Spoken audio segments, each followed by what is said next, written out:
mbokk yi asalaamaaleykum ñu leen di ziar di leen nuyu di leen jaajëfal di leen ndokkel ci fan yu tedd yi ñu jóge di ay bésu tabaski mbokk yi ñu réew Sénégal mi ngi dund jamono ci ay jamono yu gën a lënt ak yu gën a doy waar ci bi mu sosoog léegi en tant que réew mu am indépendance waxuma sax jafe-jafe yi nga xam ne kenn ku nekk ci ñun ñu ngi koy dund ci wàllu koom-koom ndaw ñi amuñu liggéey mag ñi njëgi seer nañu seeraay boo xam ne seen dépense matut paju mi xaw naa doy waar ak yeneen te loolu yépp dara waralu ko lu dul lajj gi nga xam ne ki ñu dénk réew mi diirub fukki at ak ñaar lajj na ko ci liggéey bi ndax njuumte gi mooy jàpp ni dem lépp xaalis bu bari boo xam ne suñuy sët ak sëtaat dinañ ko fay ngir tabax benn autorail wala tabax benn BRT wala tabax ay immeuble ak ay stade jàpp ni loolu mooy koom-koom réew jamono joo xam ne mbay mi nërmelu na càmm gi nërmelu na géej gi jaay nañ ko ba napp amatul amuñu ay industrie yoo xam ne moo war a mun a transformer la ñuy liggéey te loolu mooy andi valeur ajoutée mooy yokk ci koom-koom waaye loolu it mooy tax ba ndaw ñi mun a am liggéey lajj googu mu lajj moo teg coono askan gi waaye bi gën a doy waar mooy jafe-jafe yi nga xam ne tey andi na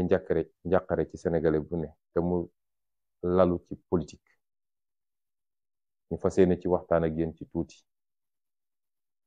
jafe-jafe yooyu nag dara waralu ko lu dul ki ñu dénk réew mi mu fàtte ni dañ ko dénk jàpp ni da ko donn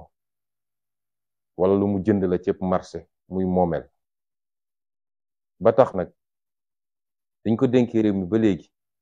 ci fitna la Sénégal dëkk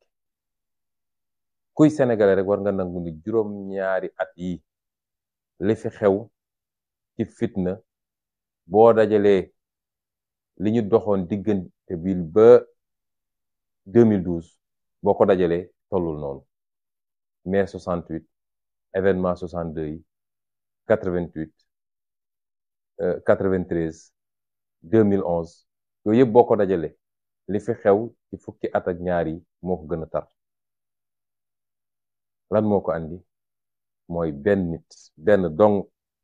ci 17 millions de sénégalais ñu dénk ko mu foog ni moom ku wax mu tëj ku wax mu dóor ku wax mu tiire bal ñu nga dee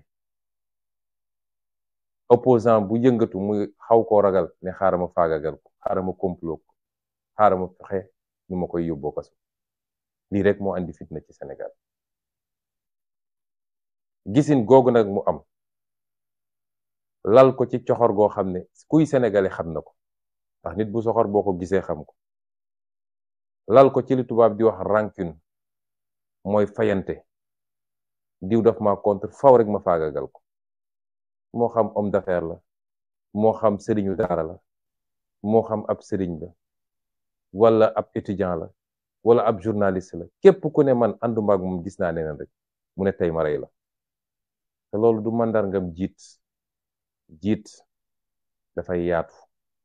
di jéggale di jàllale loolu moo ñu andi ci lii ñu toll nii ba lan mooy conséquences yi mbokk yi lu mat juróom fukk ci ay bakkan te ay gone yu ndaw a ndaw rot na fi diggante mars 2021 ak juin 2023 lim bi bari na de takku na benn bakkan rek bu rotee dafa mel ni àdduna yëpp lañu faat barki démb bu bakkan rotee ca France ka jiite France dafa génn wax ak waa France ca saa si la génn ñun de bii mujjee nii ñaar fukki bakkan ak juróom-ñeent ñoo rot ba léegi ki nga xam ne moo jiite réew mi taxawul jàkkaarloog askan wi wax ak askan wi massawu leen balu leen taxawul jàkkaarloog wayjur yi jaale leen loolu mooy ñàkk a wekk sa askan ci jamono joo xam ne ma ngay dem ba Ukraine nga xam ne 8000 kilomètres d'ici ñu jox ko ay sondel mu naan day rendre hommage ña fa dee ca guerre ga naam lu baax la sax waaye nag balaa ngay laax jaay wax dëgg yàlla sa réew mii nga dëkk ñu jiital la mbir am nga génne alkaati yi ñu tiire ci kaw nit ñi ñaar fukki bakkan ak ñeent rot ci ba tey jii ñaar fukki fan ak juróom ñaar tegu na ci tey jii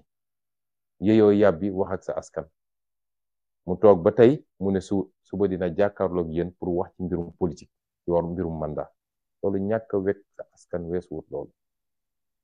li tubaab di wax mépris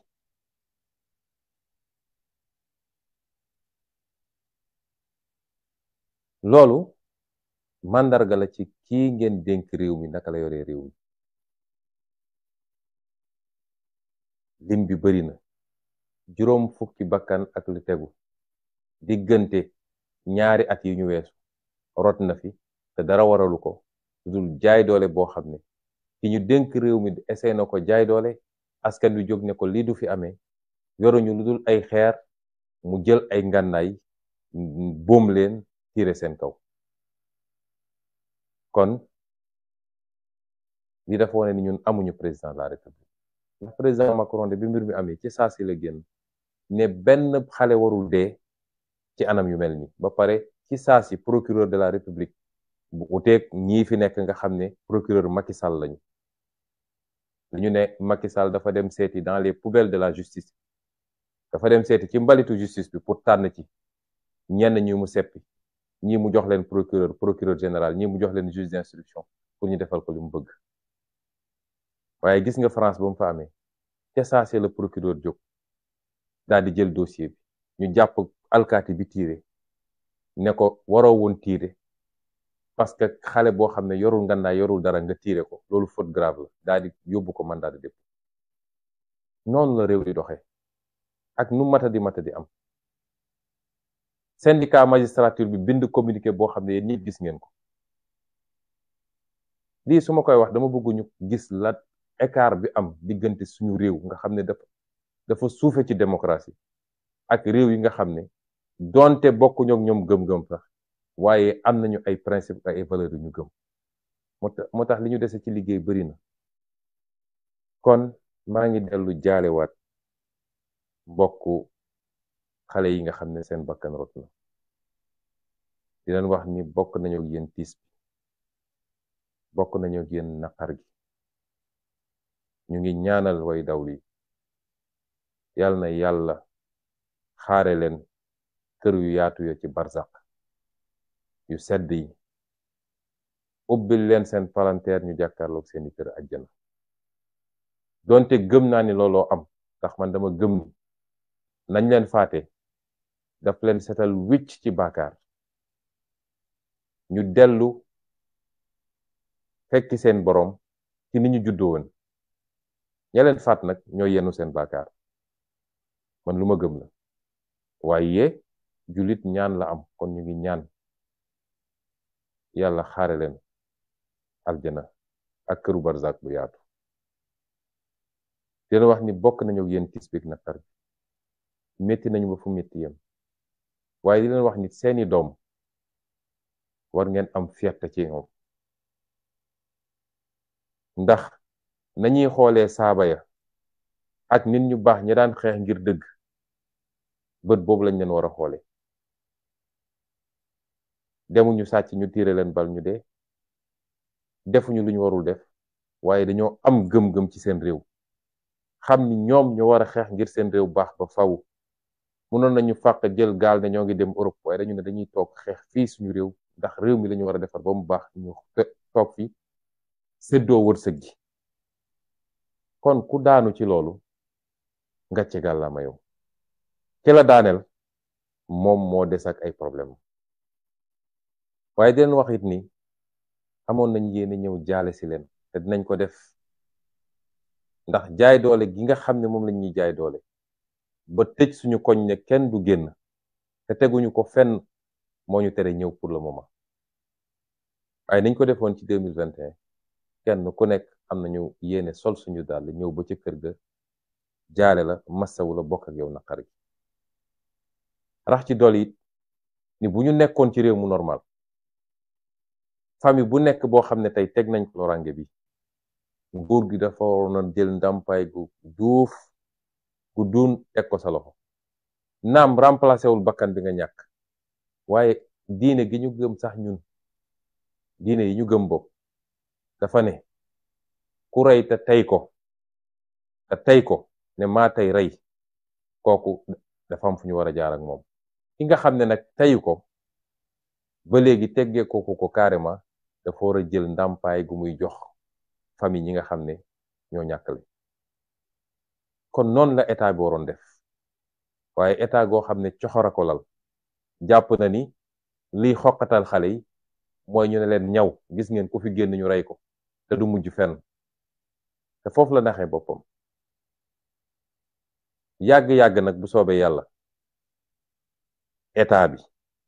en tout cas nun bu ñu yàlla may ñu yegg fi ñu war a yegg état bi képp koo xam ne lor nañ la ci ñu mel anam gu mel nii dina la jox ndàmpaay goo xam ne doonte remplacé wul li fi jóge waaye dina wàññi naqar gi ak coono gi mbokk yi bu ma waxee ci ñi nga xam ne seen bakkan faat nañ ko ci caaxaan ndax lii lépp caaxaan a ko andi caaxaan goo xam ne moom président Macky Sall ci boppam moo nekk ci gannaaw moo ko suuxat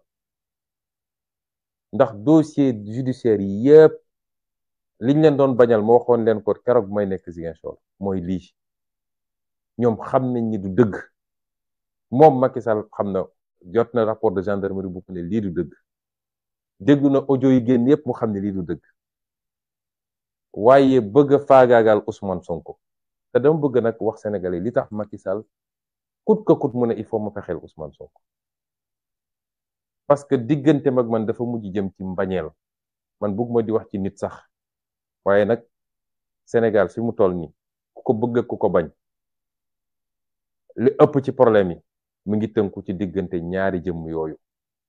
kon il faut ñu wax ko man duma yoruma jikko mi kër mooy duma su ma toogee ne duma tudd diw duma wax ak moom te saa su ma toog wéetee maa ngi fexe nu ma ko rendee di yónnee ay nit ci télé yi pour ñu saaga ko di manipuler ay juge pour ñu tëj ko kaso di complot ci moom déedéet man su may wax ci nit dama koy wax mu dégg du ma ko jëw ndax gannaaw yàlla amul ku ma ragal kon relation boobu dafa dem ba ci côté moom dafa mujj jur mbañeel xam ngeen li tax mbañeel googu mooy président Macky Sall dafa jàpp ni méthode bi mu utiliser woon ba tey ku wax mu tëj ku wax mu dóor adversaire politique bu ko jaaxal mu faagaagal la yàlla dafa def bu mu yegsee ci sama jëmm ji la askanu Sénégal yëpp taxaw ne ko lii du fi amee foofu la lajjee ba tey ji loolu nag moo ko métti toujours damay wax sénégalais yi ni combat bii du combat wu Ousmane Sonko am na ñuy def njuumte boobu jàpp ni mbirum Ousmane Sonko la nee nañu sax dañ naan man 3e mandat bi mooy sama xeex waaye leen sama new déedéet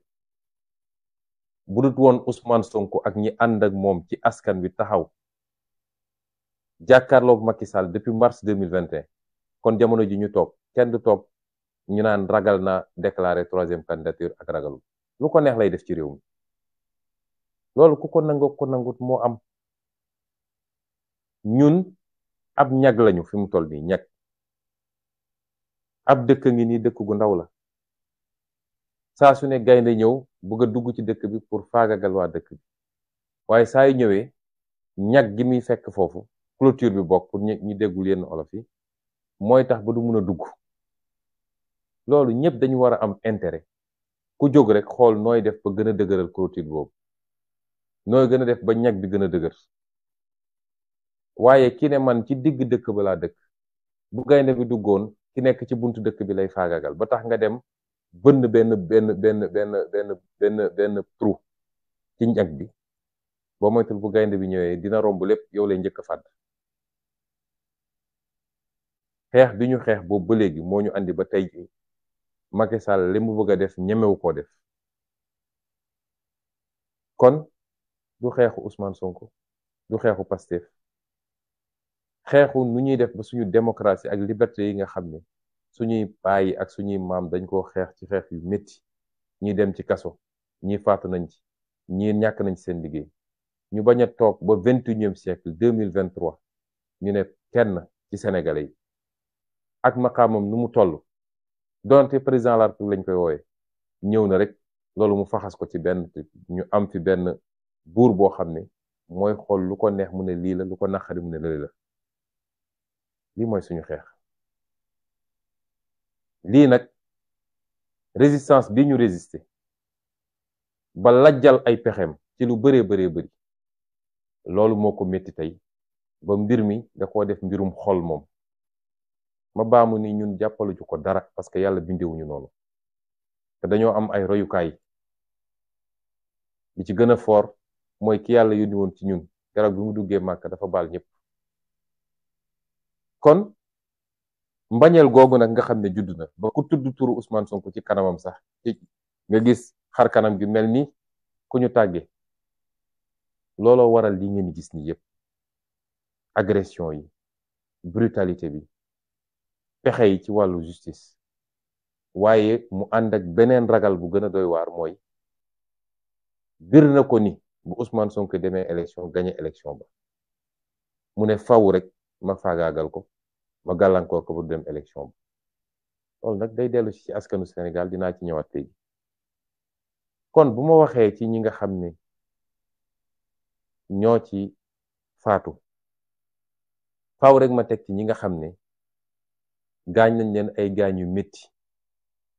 dóor nañ leen ay bal ñii ci cër bi ñii ci cër bële ñii ñàkk nañ ci bët ñii gaañ nañ ci tànk ñii ci loxo ma leen di masawu di leen wax ni ñoo ngi ñaan yàlla mu saafara fëgg bopp yi delloo si leen seen wér-gu-yaram nu mu gën a gaawe ñoo ngi seen wet nag lépp luñ ci mën ñu ngi ko ànd ak yéen ci paj mi ak ci jënd garab yi di leen wax waaw leen góor am leen fierté ci li ngeen def bu leen kenn gëmloo ni diw daf leen di utiliser wala lii jaru ko woon déedéet ma teg ci nag ñi nga xam ne tey caabi féeti na leen gannaaw ci lu dul dëgg ñuy lim bu xaw a takku jamono ji ñu toll weesu nañu 650 ak lu tegu tey nit yoo xam ne jàpp nañ leen ci lu dul dëgg ña nga ci kaso yi kaso boo dem ci Sénégal danga fa fekk ñenn ñi mbokk yi nga xam ne ña ngay dem di leen seeti saa suñ ma woowee lañ may wax day dal sama xel mooy ñoom ñëpp li ñuy njëkk a laaj mooy naka la président Ousmane Sonko def mbaa mi ngi ci jàmm ñun na seen xel dal ci ñun ñu ngi ci jàmm suñu xel yépp mi ngi ci yéen ni ngeen ñu mën a delloo njukkal mooy xeex bi ku leen ci wàññi dara yokku leen te ñee tëdd seen bàmmeel gëm naa ni ku leen yëkkati woon ñu wax la même chose ay xale dóor nañ leen balu fetal ñu teg leen ci ay civière di leen yóbbu hôpital li ñu njëkk a laaj mooy naka la pros def baa mi ngi ci jàmm bu ko dara jalul rek li ci des amul solo moo tax Macky Sall bu yaakaaree ni ci fitna ak faagaagal ak xoqatal lay nootee Sénégal yi dafa xamul lan mooy Sénégal loolu même tubaab bi mu ñuy coloniser amu ko woon fii def na lu ne waaye lii woon gëm-gëmu Sénégalais yi li ne woon seen xol ak li ñu jàppoon seen xel tubaab bi mësu ko mën a wëlbati moo tax ku xamul Sénégalais yi rek mooy gëm ni mun nga réussir ci loolu Sénégalais yi da ngay jëflanteeg ñoom dëgg jëflanteeg ñoom lu xel mën a nangu ñu weg la nga jëflanteeg ñoom yërmande ak li nga xam ne mooy suñu valeur ñun Sénégal Sénégalais yi xamuñu soxorante Sénégalais yi li ñu xamante mooy laayante biir jàppante bëggante yërëmante lu ñu am séddoo ko seen biir lii ñoo ngi koy doo gis ci Sénégal kon ñooñu ñëpp ma leen di masaw gannaaw loolu nag mbokk yi ma bëggoon waxtaan ak yéen ci lu gàtt ci li ñuy dëgmal nag ndax moom nee na day waxtaan ak askan wi ëllëg koo xam ne faat nañu 25 ci ay bakkan ci ñi nga xam ne yaa leen yilif ba léegi ngi yeyoo yàbbi ci masaw woo seeni waajur waxook Sénégalais yi ba tey jii mu naan day génn di def discours politique maanaam wax ci mbirum candidature ba tey waaye dama bëgg Sénégalais yi ñu bañ a tombe ci manipulation wu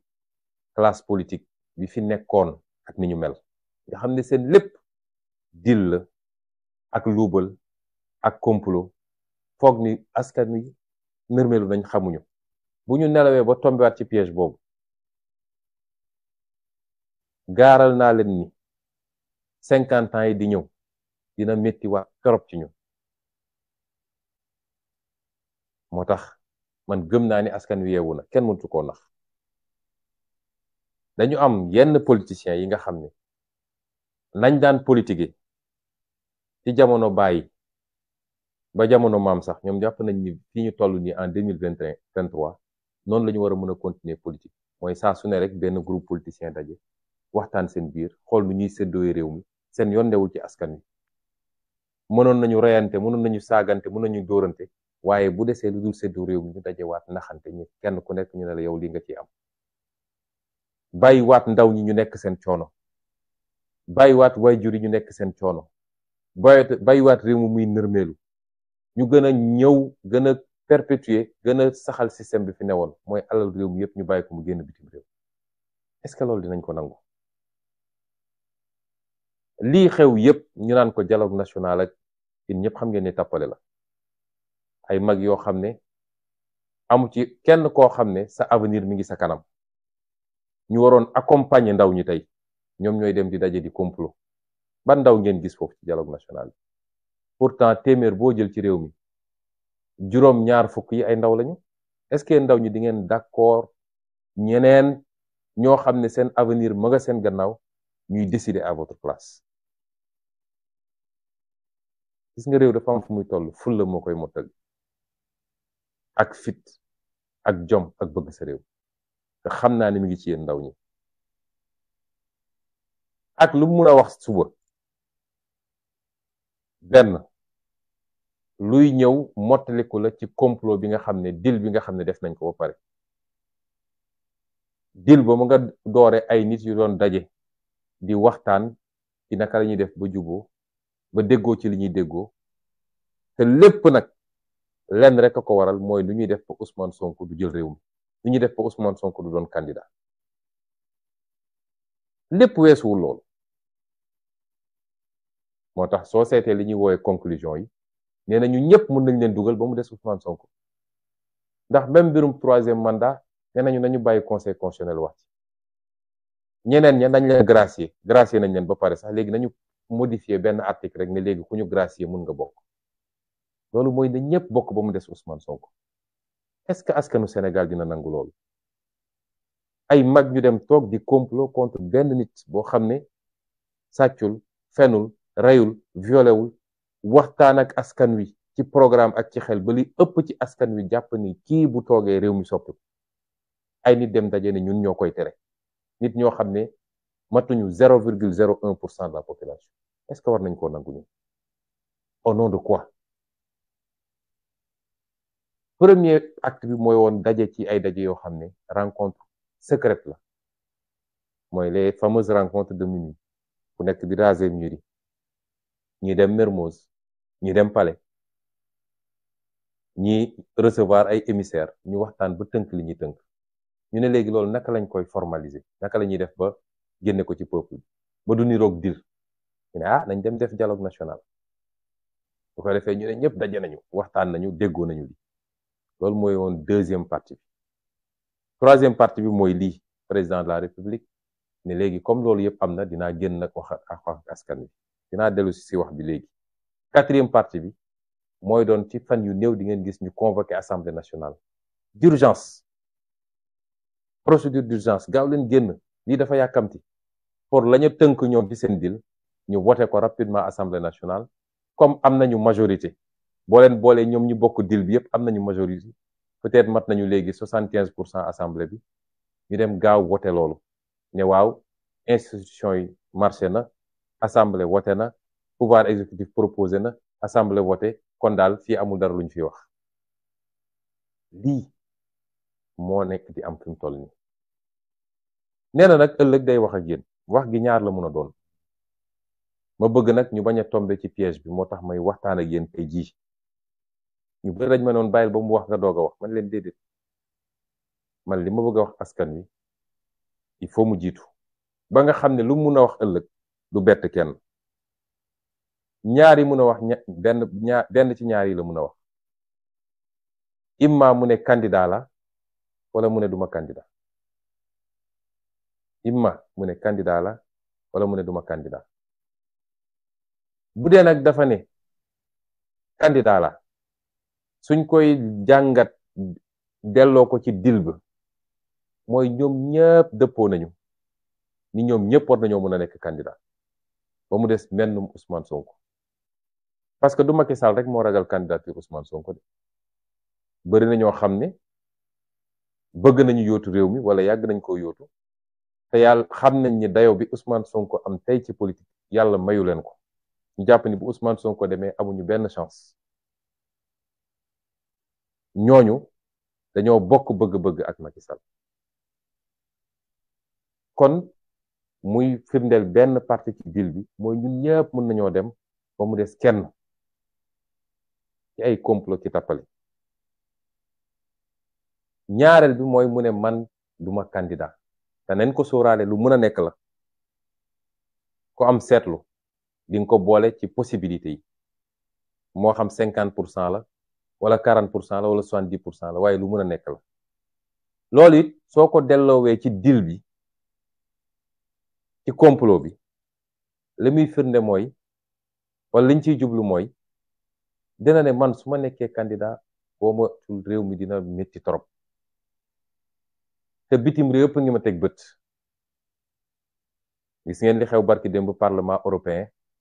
bu ma yónnee ndawam soosu mu dem di nar ay nar yu kenn xamul. waaw ay terroriste ñooñu sonk ay nangam tubaabee toroxal ko fa toroxal bu doy waar. waaye bokk na ci li ko tubaab bi wax mooy waxu 3e mandat boobu nga xam ne waroon na leer bu yàgg ñu dalal Sénégal te Macky Sall bëggu cee wax. kon àdduna bi yëpp a ngi koy xool ci 3e mandat. réew mi fukk yoo jël juróom-ñeent yi ànduñu ak 3e mandat. mu xam nag ni loolu mën naa jafe. mën na am mu taxaw ne leen man dootuma candidat waaye lim ciy jublu ba tey mooy jàpp na ni bu ne man dootuma candidat ñu bari ñoo xam ne ñi ngi taxawoon di waajal xeex keroog bu ne candidat la dinañ ne léegi sama yoon new ci bu ko defee mu isolé Ousmane Sonko ak Pastef. dañ naan bu dee problème mu benn candidature rek la jaru ko ñun nekkuñu fi pour xeex pour candidature Ousmane Sonko comme Macky nee na du candidat rek li ci des suñu yoon newu ci. lii mooy calcul yi moo tax benn boo ci jël rek ci tënk moo nga dellu ci objectif boo xam ne benn objectif rek la mooy président Ousmane Sonko warul nekk candidat en février 2024. may laaj nag mbokk Sénégalais yi parce que du problème mu jëmmu Ousmane Sonko déedéet donte dama liggéey li ma liggéey ba tollu fii ànd seeg ñi jàpp ci liggéey bi ba ñuy door matuñu woon fukk ci néeg bi ñuy taxawal parti bi juróom-ñetti at ci gannaaw soriwul. joxuñu nit ñi xaalis saxaluñu leen lem waaye di waxtaan ak Sénégalais yi waxtaanu dëgg. di leen wax lan mooy dëgg di leen wax lan mooy jàmbatu réew mi di leen proposer ay solution. Sénégalais yi di gëm benn ba tey ñu nekk ay millions. ñu daj ci lu nekk nag la ñu daj ci politique kenn dajagu ko ci politique Sénégal. ci xaste ci saaga ci sosal ci attaquer suñu vie privée ci pexe pour tëj ñu ci violenter ñu ci rey suñuy militant ci tëj suñuy militant amul kenn ku ko daj waaw est-ce que dinañ nangu loolu yëpp ñu daj ko ba ñëw ba cappaandaw ba benn nit rek toog woo ay nit ñu complot ñu ne loolu dañ koy faagagal buñ ko nangoo de dafa mel ni wor nañu ñi gëmoon projet bi di xeex ba seen bakkan rot ci dafa mel ni wor nañu ñi ci gaañu wor nañu ñi ci nekk ci kaso yi waaye warante nañu ñun suñu biir du jëmm Ousmane Sonko dañu yàgg wax ni ñun projet la ñu gëm mais du nit mais dafa am loo xam ne combat de principe la bu ñu nangoo Macky Sall mën a jóg ne man may tànn ku ma neex waaye du askanu Sénégal mooy tànn bu yóbboo ëllëg bu xëyee ne maa ngi tas parti bi ñu toog seetaan ko bu xëyee ne damay def 3e mandat 4e mandat 10e mandat ñu toog seetaan ko bu toogee ba mu neex ko mu ne diw neexuma dem leen jël tëj ci kaso bi wala diw neexuma dem leen barricade quartier am kenn du génn nañ toog seetaan ko mbokk yi gor lay doon gor day judd ci gor màgg ci ngor dee ci ngor waaye gor mënul doon gor lundi mardi mu nekk jaam mercredi mu dellu soit nekk gor loolu mënul ne man nag gëm naa ni askanu Sénégal askanu gor la ca ëpp ci askan wi gor lañu amul benn peuple boo xam ne lépp maase waaye man gëm naa ni li ëpp ci askan wi ay gor lañu ñu yar leen ci ay principe yoo xam ne dañoo judd di ko dégg ba tey jii jom fulla fayda kersa kóllëre ak yeneen loolu mooy Sénégal loolu la suñu maam yi doon jiital ca ba ñuy nekk ceddo balaa sax diine di ñëw ndax nun dañuy wàcc yoon déedéet moo tax faw rek ngeen fàttaliku ni ak lum leen mën a wax suba weesuwul mi ngi dugg ci cadre seen deal ak seen complot te weesuwul objectifu nu may def ba écarter Ousmane Sonko moo tax duma bett bu doon ëllëg ñëw na wax ak yéen ne leen duma candidat pour moom loolu dina permettre mu isoler Pastef ak Ousmane Sonko mu ber leen ba ñeneen ñëpp ba ci association yi fi am dajale ñu bëri ñu naan dañuy xeex contre le 3e mandat ñëpp ne léegi suñu yoon newul ci détenu politique suñu yoon newul ci naka la ñu def ba écarter Ousmane Sonko ci candidature bi suñu yoon newul ci nit ñi ñu rey ñun daal comme pour Macky nekkul candidat rek ñun ñu ngi dem tool da ngeen ci bàyyi xel loolu mooy objectif moo tax du ma bettit immédiatement après mu relancer la machine judiciaire soo gisee ba léegi mu barricade koñ bi bu defee loolu jàpp na ni am na lenn ci sénégalais yoo xam ne anesthésié na leen mooy pikiir na leen pikiiru nelaw ba ña ngay nelaw mu ne gars yi dem leen tegal ma loxo ci Ousmane Sonko loolu tax ba léegi ñu barricade koñ bi may wax sénégalais yi nag ni Macky Sall mënumaa jàpp parce que ñu bëri ngi laaj question boobu ñenn ñi am si sax njàqare ma leen di wax ni Macky Sall mënumaa jàpp mënumaa téye man ndax ba ñu duggee ci seen caaxaan yi ñu leen bàyyi leen caaxaan yii nga xam ne mën na faat ay bakkan ci réew mi ñii de buñ doon ay nit duñu egsi fii ñu egsi waaye dafa di ñoo xam ne pouvoir fees na seen bët ba xamatuñu bu ñu jógee bëgg a wane ni ay jullit yu mag lañu yow noo mu ne dem aji màkka ñibbi si démb ñëw taxaw dajale say maire ne leen dem leen ut ay milice pour xeex ak xale yi ci koo xam ne président de la république nga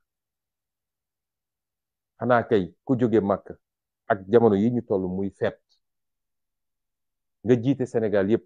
waroon nga xool neneen nooy waxee askan wi dul naan leen dem leen rey nit ñi dem leen xeex ak nit ñi dem leen dóor nit ñi waaye bi ñu defee seeni complot dem ut seen juge muy Issa Ndiaye boobu nga xam ne nee nañ ma jarbaat la ci ki nga xam ne moo gën a tar ci ñu wër Macky Sall ci naan ko dóoral ak reyal jëlee ko usuy ñetti weer balaa procès bi mu ñëw ñu njëkk koo dugal ci dossier bi ma seqoon ak Mame Mbaye Niang dossier diffamation moom dong ci ñetti juge yi fa ne woon moo doon naan moom dafa bëgg ñu tëj ma peine d'emprisonnement weer ak genn wàll ñu dugalaat ko ci beneen dossier def ko sax président composition ba dafa ne loolu justice la mu def loo xam ne dafa mujj sax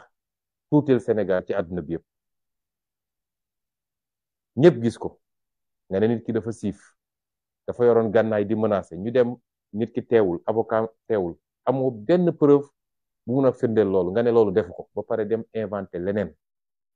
ba di fen ngeen jéggal ma ci kàddu Issa Ndiaye dafa fen ndax li mu wax loo docteur Alfousseyni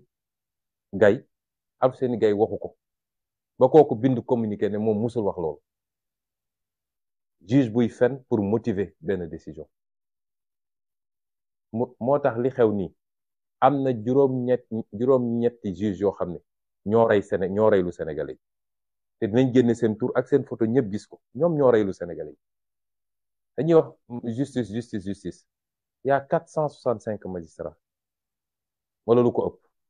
waaye boo seetee yenn poste yi dañuy seppe ay nit yoo xam ne dañuy dem wër li yées ci magistrature teg leen foofu pour defloo leen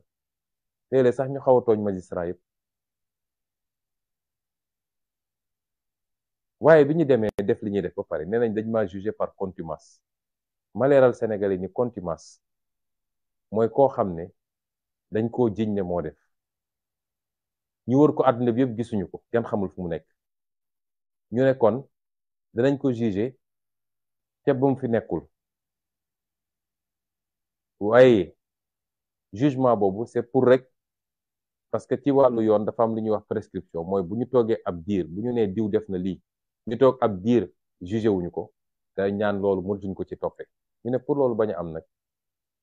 ki ñu wër fu ne gisuñu ko dinañ ko atte ndiggandiku la daanaka presque mbokk yéen ñëpp xam ngeen bi ñuy def seen jugement man dawuma génnuma réew mi maa ngi woon fii ci biir réew mi ñoom ñëpp xam nañ ci ma nekkoon may génn def samay déclaration kon contumace waruloon mën a am te loo xam ne nee nga contumace la waaye peine bi nga mujj prononcé du peine criminelle peine correctionnelle sax la pour wane rek ñoom ni ñu jaxasoowee waaye li gën a am solo yoon dafa ne article 341 code de procédure civile dafa ne nit bi nga xam ne dañ koo atte ci contumace déglu leen ma bu baax de dafa am solo nit bi nga xam ne dañ ko atte ci contumace mooy neewu fi gisuñu ko ñu ne atte nañ ko te ba jamono jëm fi nekkul saa su mu feeñaatee saa suñu doxee ba mu génnaat moo xam moo ñëwal boppam ne leen maa ngi nii wala moo xam ñoom ñoo dem ba gis ko teg ko loxo yoon dafa ne immédiatement à la seconde près jugement boobu nul na jugement boobu amatul jaas na kon jugement boo xam ne nul na su dee dafa condamné woon nit ne kii war nañ koo tëj benn at wala ñaari at wala juróomi at condamnation boobu day annulé ci saa si amatul existeetul kon mënoo koo jàpp la ca des kay mooy nga bàyyi ko mu ñibbi këram nga xool yow kañ ngay programmer waat sa procès moo tax may wax ak sénégalais yi Macky Sall bu dee jàpp day am bu ñu ne procureur moo jàpp de Macky Sall mooy joxe ndigal ji moom mooy joxe ndigal ne dem leen jàpp Ousmane Sonko ku xam justice xam ni procureur ci ndigalu ministre de la justice la nekk ministre de la justice ci ndigalu Macky Sall la nekk kon bu jugoon tey ne mi ngi ñëw jàpp Ousmane Sonko xam leen ni Macky Sall moo ko santaane waaye bu ko defoon tey bu dee 8 heures la ma jàppalu 10 heures war na maa fekkaat sama kër ndax amul base pour jàpp ma amul fu mu ko teg ci yoon pour mun maa jàpp benn fan sax waxuma laa mu naan daf may jàpp ay fan yoon li mu wax dafa jugement ba c'est anéanti nul na dañu war a reprendre comme fi ñu commencé fi ñu tolloon foofu la ñu war a reprendre mooy juge d'instruction def na ordonnance de renvoi man maa ngi contrôle judiciaire kenn mënatul annuler contrôle judiciaire bi ndax juge d'instruction bi ma defoon contrôle judiciaire moom dossier bi nangu nañ ko ci loxoom keroog bu mu defee ordonnance de renvoi procureur de la république mënul délivrer mandat de dépôt contre moom étape bi ñu toll président tribunal rek moo mën bu ñu demee ba jàpp date ne procès bi bés sàngam la yoon dafa ne nu mu tuuti tuuti ñetti fan balaa procès bi ki ñu accusé dafa war a ñëw présenté wu bu ñëwee présenté wu nag te la président tribunal ne léegi dama koy bàyyi mu dem këram tranquillement bésu procès bi mu ñëw ñu àtte ko wala dama koy téye ba procès bi jeex bu dee condamné wuñ ko mu ñibbi loolu nag nañ ko def saa su leen neexee ndax procès bi bis buñ ko ubbiwaatee du procès Ousmane Sonko de procès comploteurs yi la dinañu xam lan la ci Macky Sall def lan la ci Mamour Diallo def lan la ci maître Gabisso def lan la ci keneen ak keneen def ndax procès boo xam ne tegoo fa tànk sax ñu setal la ba di inventé leneen keroog bu ñuy taxawaat samay avocat yëpp taxaw ma taxaw di ngeen xam ni sàcc ndënd yomb na lool waaye foo koy tëggee moo jafe kon bis bu ñu nee jàpp nañu Ousmane Sonko te bàyyiwuñu ko ca saasa maa ngi woo askan wi yëpp ñu jóg nañ ko defee woon mars 2021 bañ ma jàppee te teguñu ko ci yoon nañ ko defee ci juin bi ne askan wi yëpp jóg te bii paa nag bu ñuy jóg waxoon naa leen ko keroog ci meeting Parcelles Assainies ba te gëm naa ni ci yoon boobu la ñu nekk bii paa bu ñuy jóg dañu jeexal xeex bi benn yoon parce que mënuñu 6 mois yu nekk 1 an bu nekk mu def li muy def ñu génn ñu faat ci nangami bakkan gaañ ci nangami bakkan ñu demaat toog déedéet bii paa day métti benn yoon rek loolu man maa ko wax muy droit bi nga xam ne peuple bi nga xam ne ñu ngi koy teg lu dul yoon constitution ne peuple boobu am na droit résister résistance boobu laa leen di woo te nag bu leen ci am lu ngeen di ragal ndax lii weesu lii am ci weer wi ñu nekk weer wi ñu génn muy weeru juin jàngat yu bari lañ ci war a jàngat may dalal xelu sénégalais yépp rawatina ndaw ñi Macky Sall amatul sañ-sañ li muy def discours dajale ay maire di wax loolu foofu la koy waxee de maire yooyu Macky Sall ngi leen di dugal ci loo xam ne day dem bàyyi leen fi ak seeni problème te xam ngeen ni attanu leen ko ndax fu commune bu ngeen jë ndaw ñu fa nekk ñëpp ñun lañu àndal xam ngeen ni mënu leen xeex ak ndaw ñi nekk leen seen maire far leen APR def leen seen politique amul problème waaye bu ñu demee ba leen dugal ngeen naan yéen ay organiser pour xeex ak résistant yi xam leen ni yéen a ngi sa xottu gerte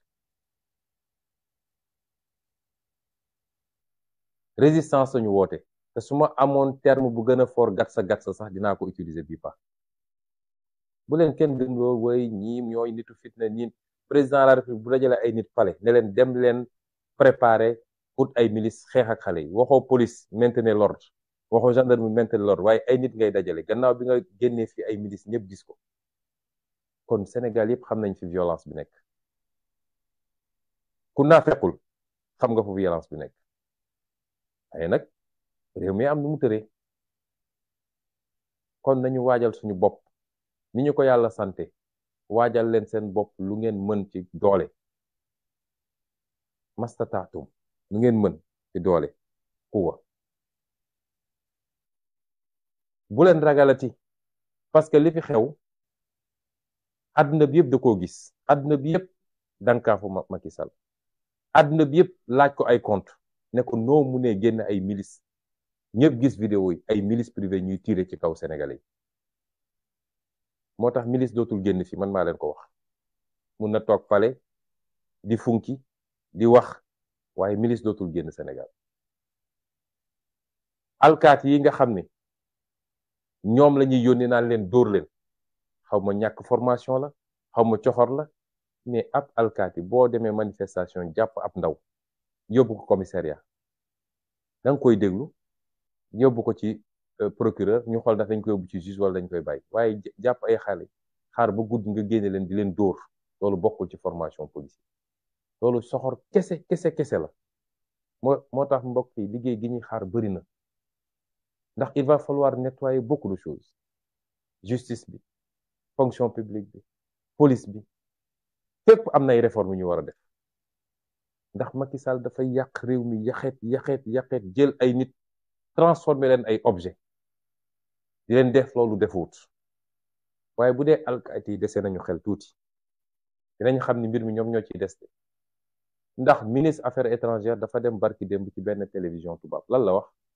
nee na déedéet ay milices tiré wuñu de alkaati yi ñoo tiré te légitime défense la woon loolu lu muy wundu ban légitime défense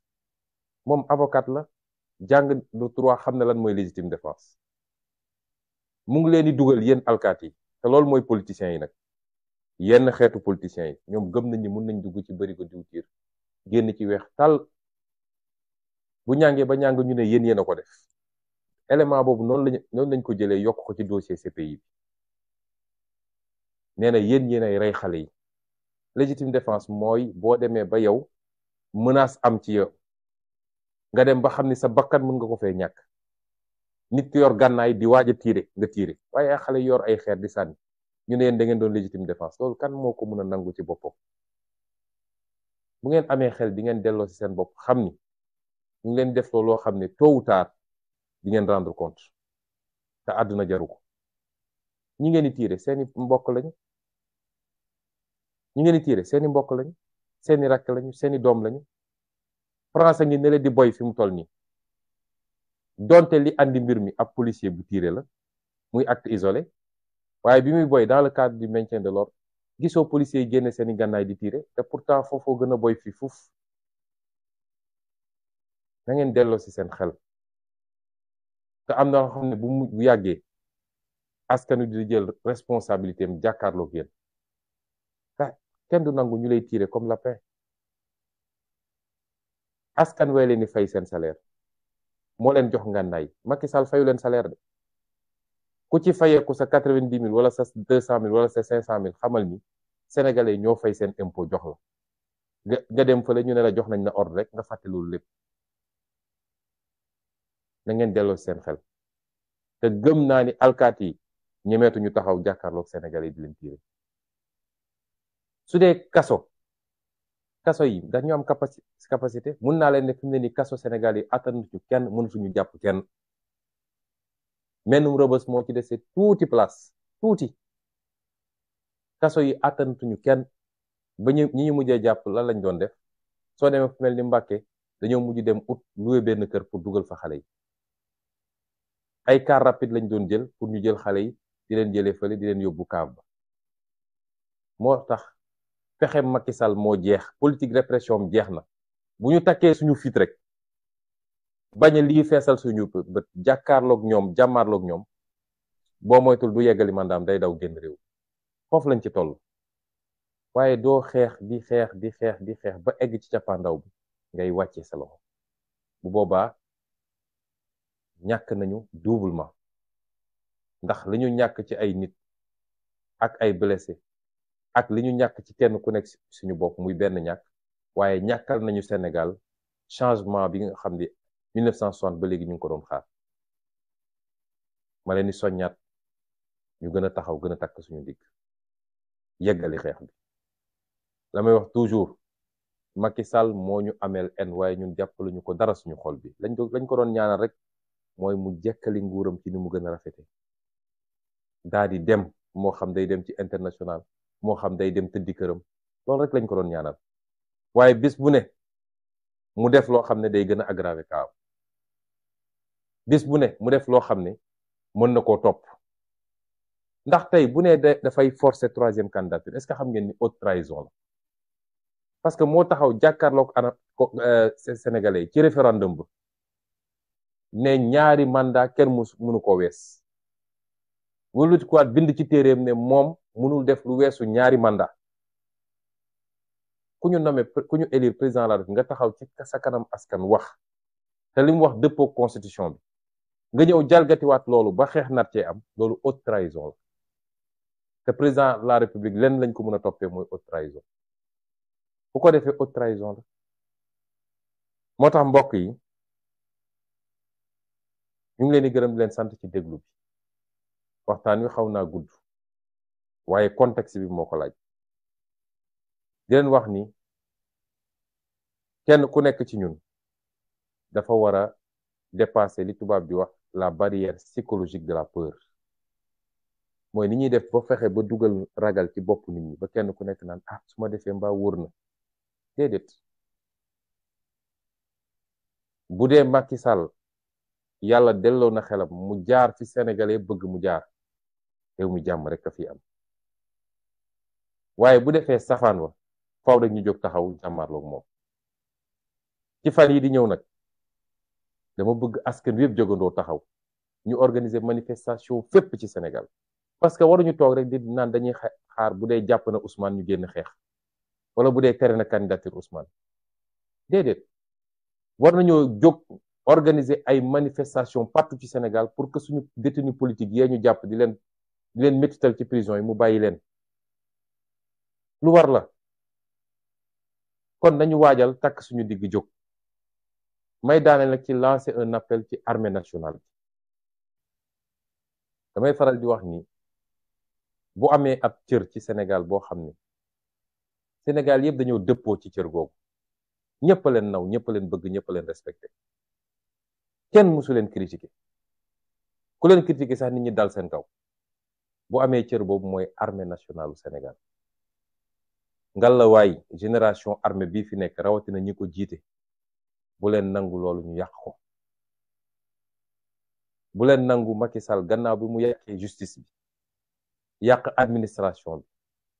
bi yàq segment société bi yépp lii ci xaalis ku muy joxe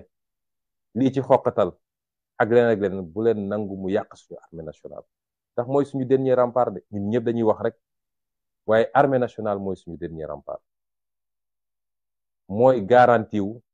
sécurité ak stabilité réew mi te loolu bu amee ba ñëpp naw leen doxalin la goo xam ne ñi leen jiitu woon ci armée dañ koo doxal fii léegi yéen a nga ca fële ci àll ba di xeex ngir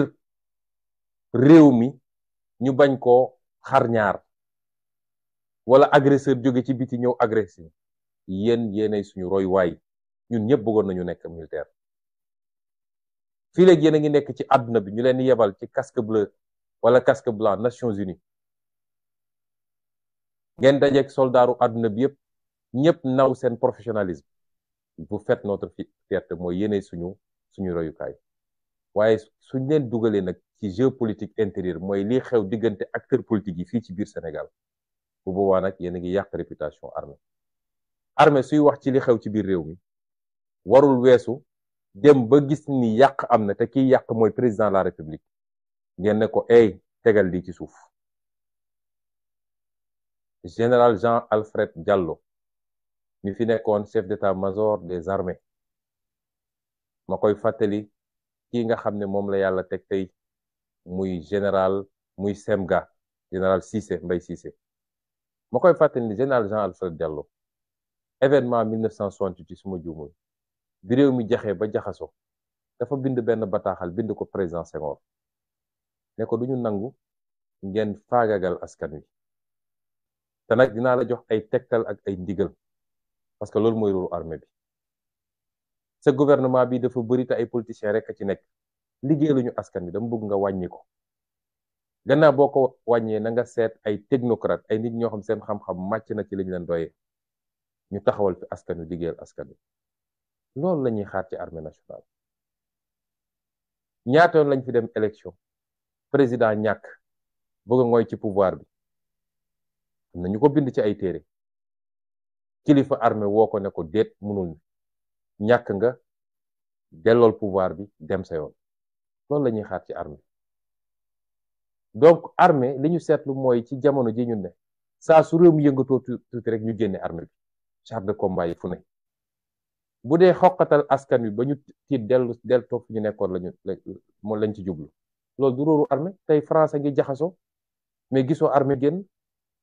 États-Unis day am ay yëngu doo gis armée génn ci am réew souveraineté bi sañ-sañ bi askan wi rek moo ko moom bu dee askan dem na ba jàpp ni kii fi nekk liggéeyalu ko waaye sax li gën a garaaw ma ngay dal ci kawam di ko faagagal askan googu jóg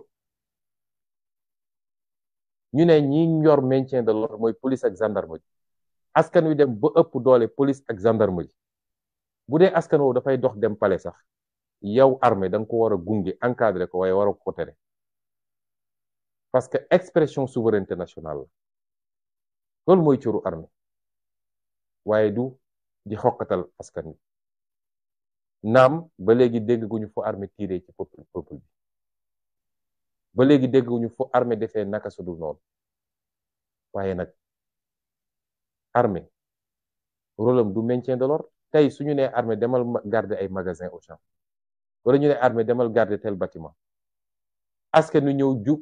jublu foofu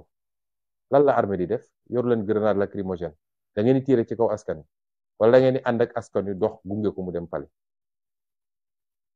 loolu mooy responsabilité armée bi ñuy ñaan nag ñi nga xam ne ñoo ŋànk armée bi fi ñu toll nii lu baax rek lañu dégg ci ñoom lu baax rek Macky Sall tegu leen fi ngeen nekk fa ngeen nekk résultat wu ay sacrifice keroog bi ngeen duggee ci armée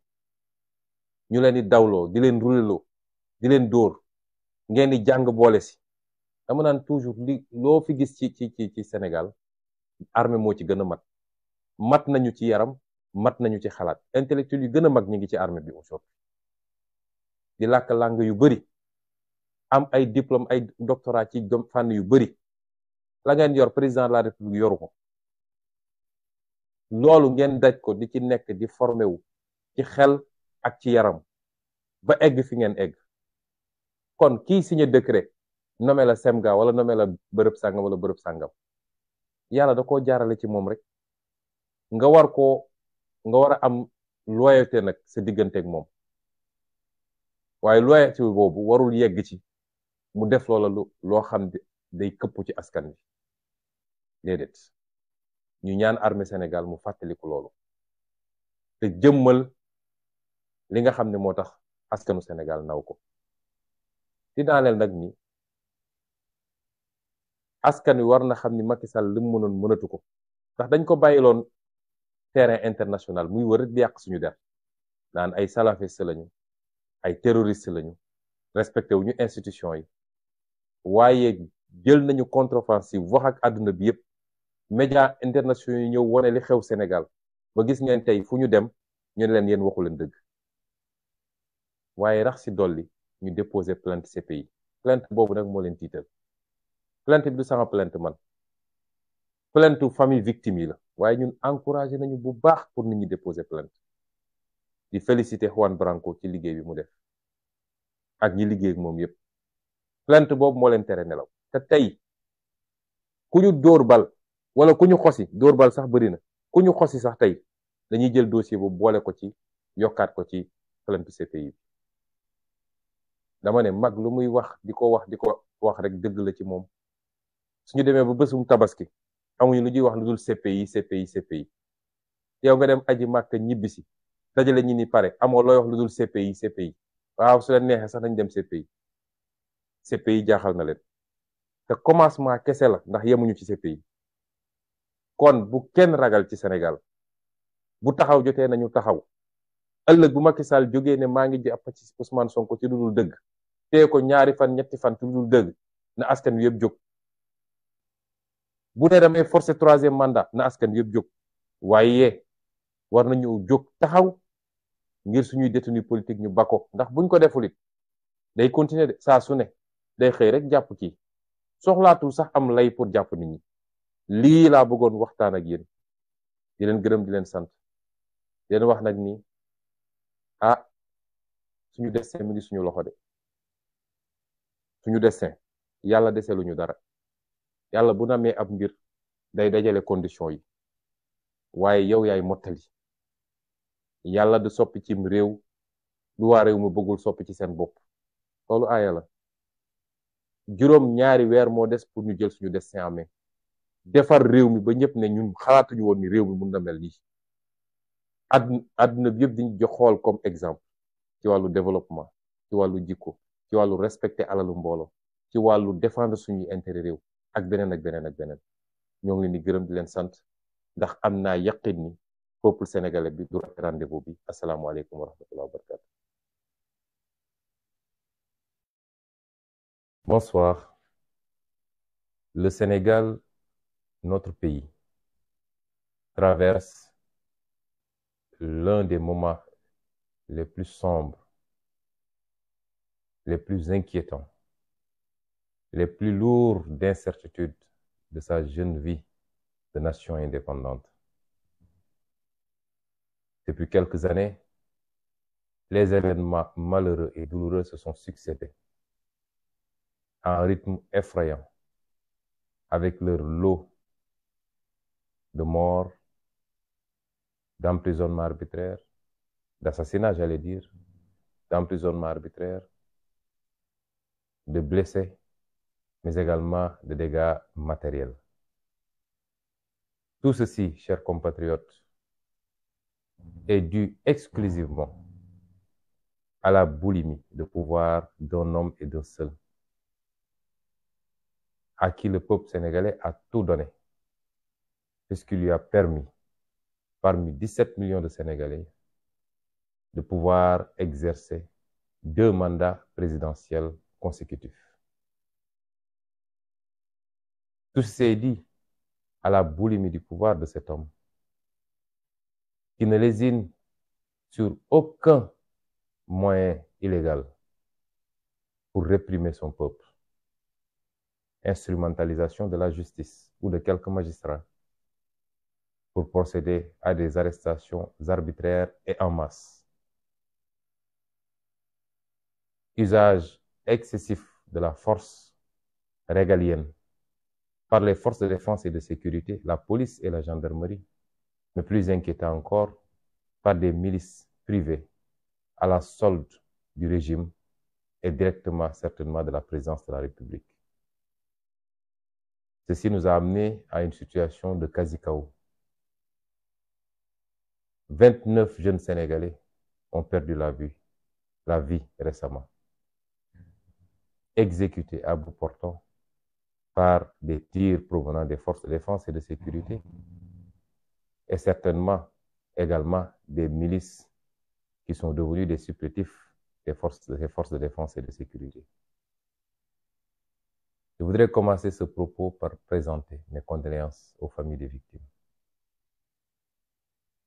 Je suis extrêmement attristé, et tous ceux qui sont autour de moi nous sommes extrêmement attristés de cette situation, profondément. Personne ne peut mesurer notre douleur face à ces jeunes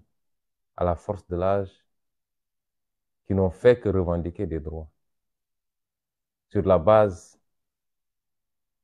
d'une autorisation constitutionnelle à manifester dans ce pays et qui sont retrouvés à la merci de forces de défense et de sécurité qui ont fait un usage injustifié, inapproprié, disproportionné à des armes létales pour en abattre quelques-uns. Rien, absolument rien ne peut justifier ça. Aucune excuse ne peut être trouvée à ces forces de défense et de sécurité. Je suis profondément attristé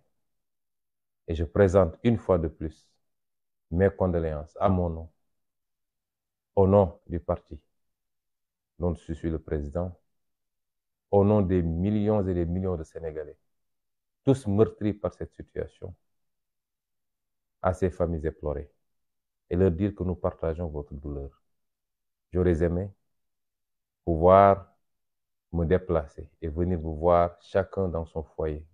comme je l'avais fait après les événements de mars 2021 pour vous présenter mes condoléances. Mais ma mise sous résidence surveillée, sur des bases totalement illégales également, ou sans aucune base légale, ne me permet pas, pour l'instant, de vaquer à ces occupations et de pouvoir venir vous rendre visite. Le plus choquant dans tout ça,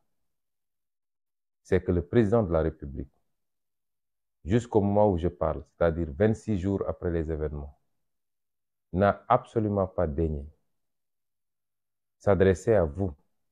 parents éplorés, pour vous présenter ne serait-ce que des condoléances. Et encore moins s'adresser au peuple pour se prononcer sur ces événements. Ailleurs, pour un seul cas, le président de la République se prononce immédiatement pour condamner.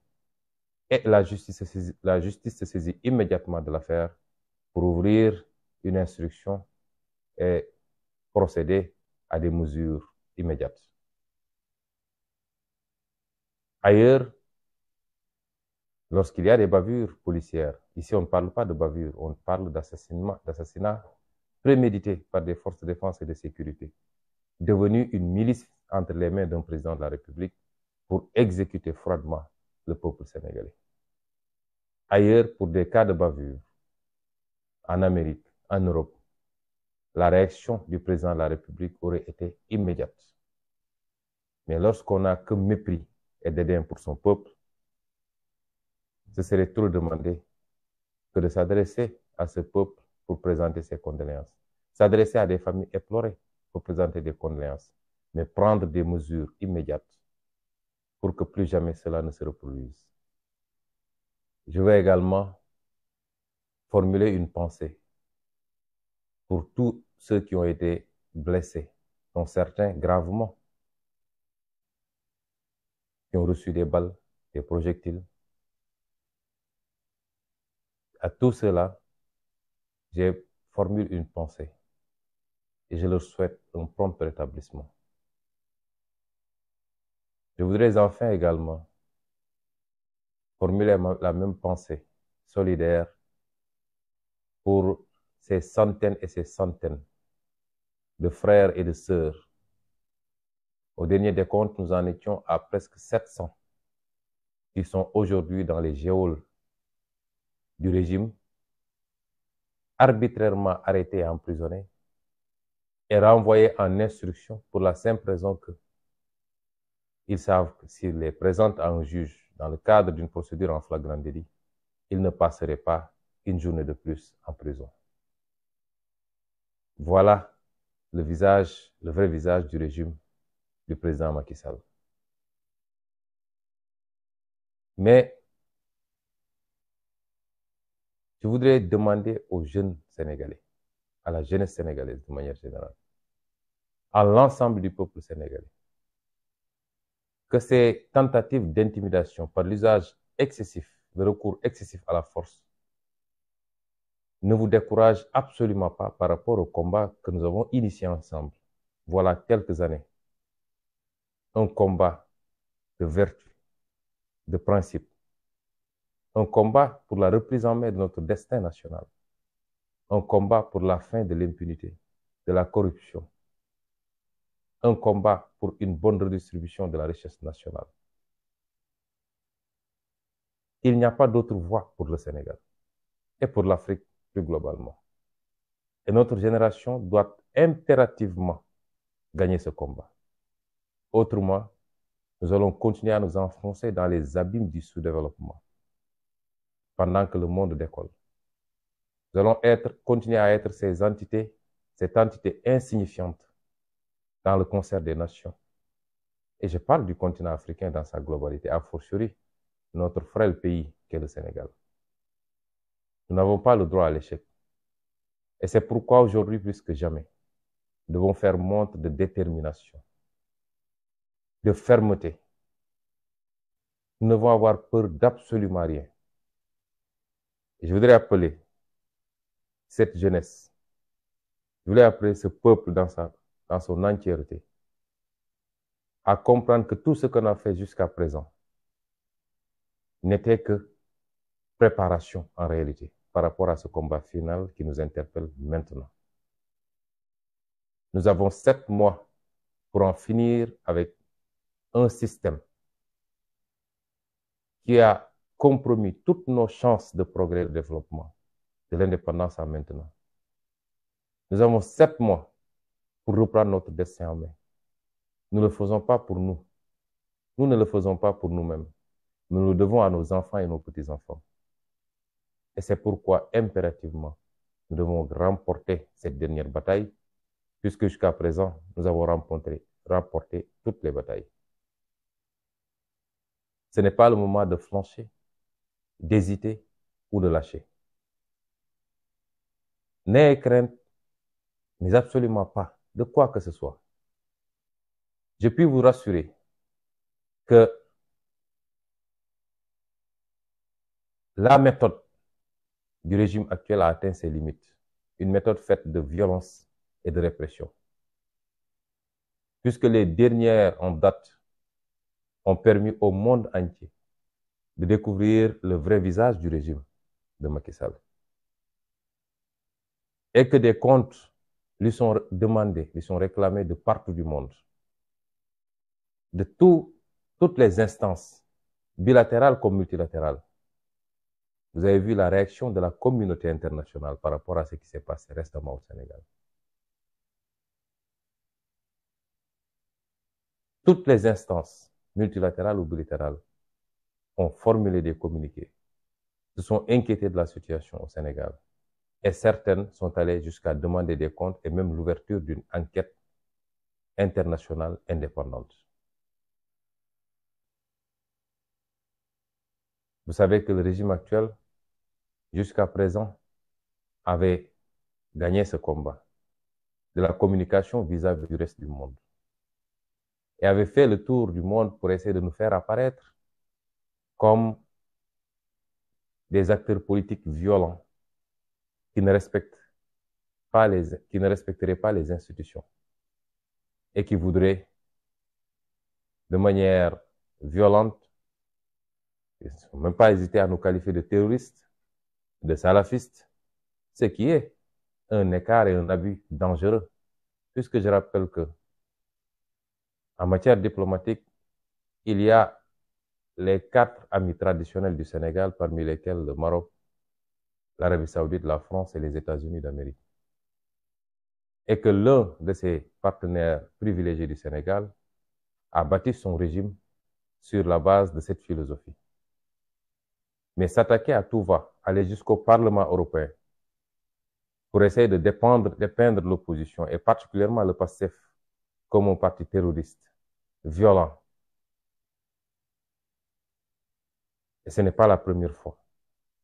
Et jusqu'à présent, nous leur avions laissé ce terrain, ce qui avait fait apparaître, ce qui nous avait fait paraître aux yeux de beaucoup d'acteurs sur l'international. Et je m'en suis rendu compte quand j'ai accepté de recevoir et discuter avec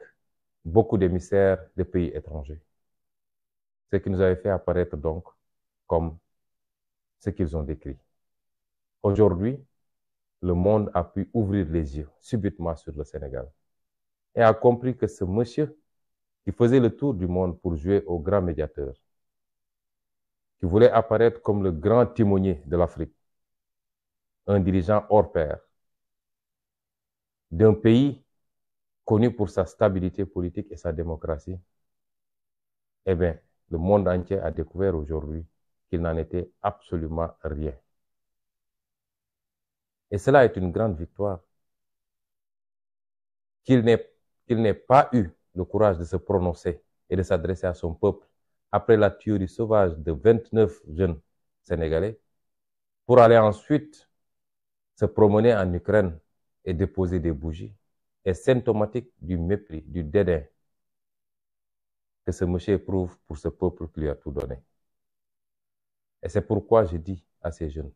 n'ayez plus crainte de quoi que ce soit. Je puis vous assurer, au-delà des discours que vous entendez, que jamais plus le président Macky Sall ne sortira des milices dans ce pays pour s'attaquer à vous en cas de manifestation. Jamais plus. Je peux vous assurer que sa politique de répression carcérale a atteint ses limites parce qu'aucune de ces prisons aujourd'hui ne peut plus contenir des détenus politiques. Toutes les prisons sont pleines. Je peux vous assurer que ces forces de défense et de sécurité,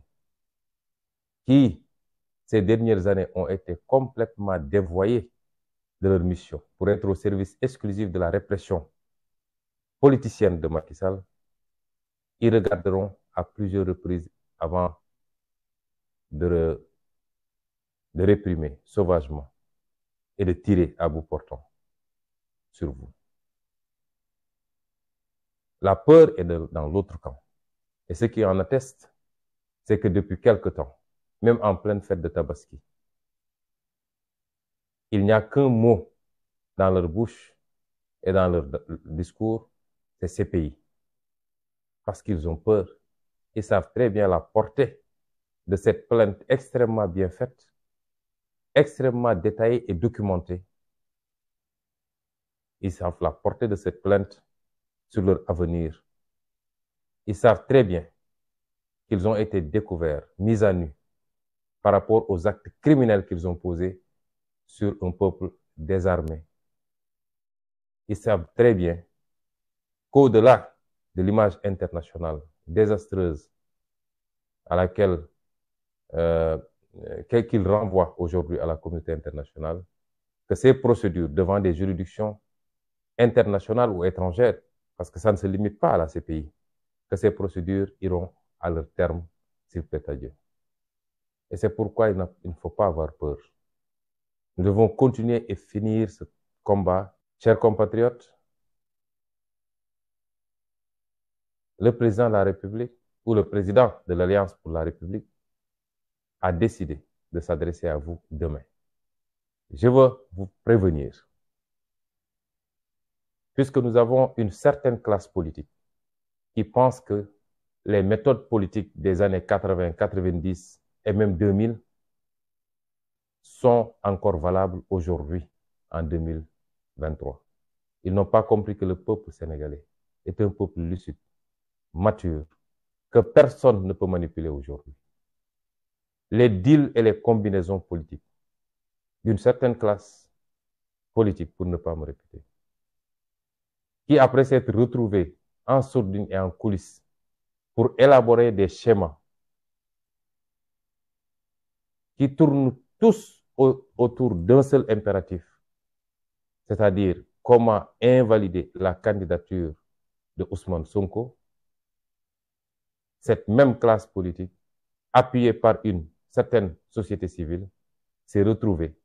au Palais de la République pour soi-disant organiser un dialogue national,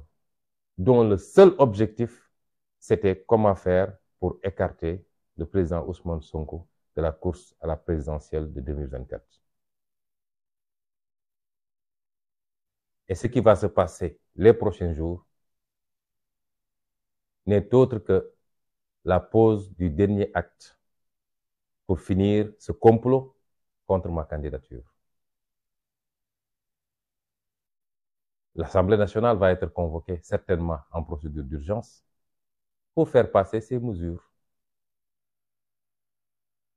tendant à réhabiliter certains candidats et à tout faire pour exclure un candidat qui semble être le mieux placé aujourd'hui pour remporter la prochaine élection présidentielle. Le président de la République ou le président de l'Alliance pour la République, parce que celui qui va s'adresser à vous demain n'est pas le président de la République, mais le président d'un parti politique, c'est-à-dire l'Alliance pour la République.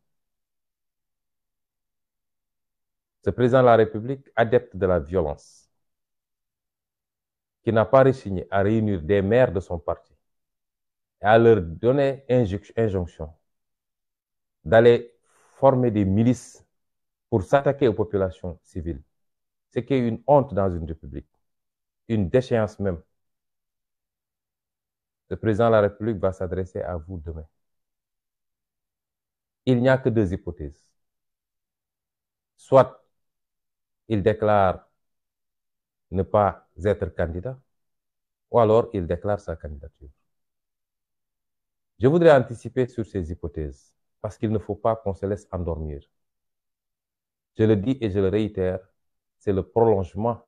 d'un complot exclusivement pour écarter un candidat dont le système, dans toutes ses composantes, elles ne sont pas seulement politiques, ne veut pas aujourd'hui. Mais c'est une velléité d'écarter un candidat dont l'écrasante majorité des Sénégalais veulent. Il vous dira qu'il n'est pas candidat ou qu'il est candidat. Dans le premier schéma, l'objectif serait d'isoler totalement Ousmane Sonko et son parti. Parce que dès lors qu'il déclarera ne pas être candidat, dans sa conception des choses, ça lui donne la possibilité de relancer la persécution et l'exécution contre Ousmane Sonko et son parti politique. Puisque les gens, une bonne partie de ceux qui aujourd'hui sont dans la résistance, une certaine partie de ces gens-là, qui professent tous les jours que sa seule préoccupation, c'est le troisième mandat,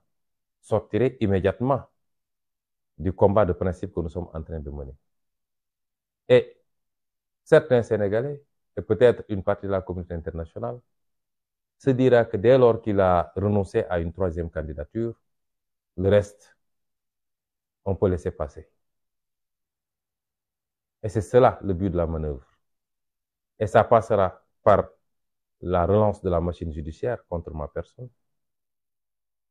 et une tentative d'exécution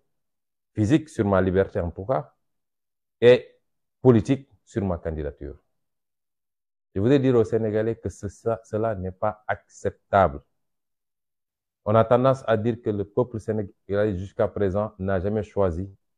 il a plutôt sanctionné. Nous avons une occasion unique de choisir. Tous les candidats qui remplissent les conditions, je ne parle pas des manigances judiciaires pour écarter un candidat, mais tous les candidats qui remplissent ces conditions doivent pouvoir aller à ces élections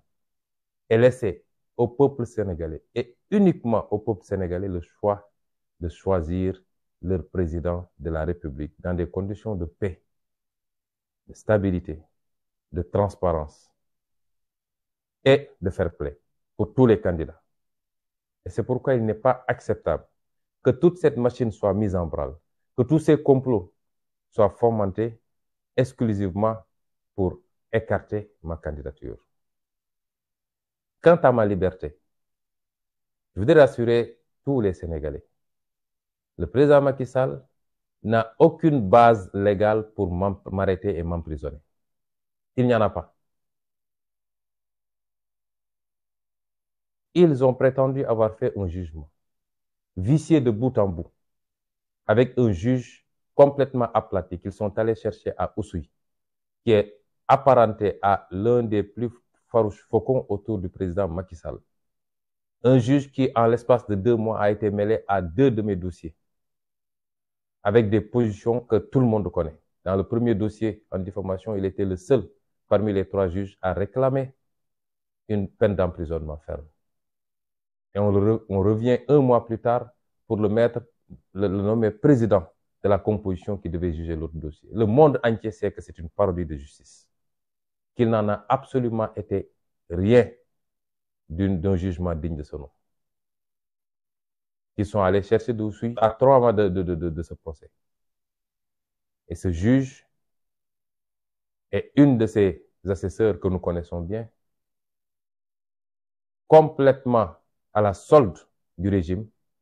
a fait sa parodie pour aboutir à une condamnation qui fait du Sénégal la risée du monde. Vous accusez quelqu'un de viol et de menace de mort. En son absence, en l'absence de ses avocats, malgré son absence et celle de ses avocats, vous n'avez aucun élément pour le condamner des faits pour lesquels il était poursuivi. Vous l'acquittez pour aller inventer des délits qui n'existent nulle part dans un pays digne de son nom, dans une démocratie. Simplement parce qu'il fallait avoir une condamnation pour empêcher sa candidature. Qu'à cela ne tienne. Je voudrais simplement dire qu'au sortir de ce jugement, ils ont prétendu m'avoir jugé par contumace. Heureusement. Parce qu'aujourd'hui, le jugement par contumace, c'est comme s'il n'y avait pas eu de jugement. On juge par contumace lorsque l'accusé a disparu, on ne peut le trouver nulle part, et on dit, ne serait-ce que pour préserver les délais de prescription, on va faire un jugement par contumace. Est-ce que j'avais disparu? J'étais sur le territoire sénégalais. J'étais localisé quelque part, identifié.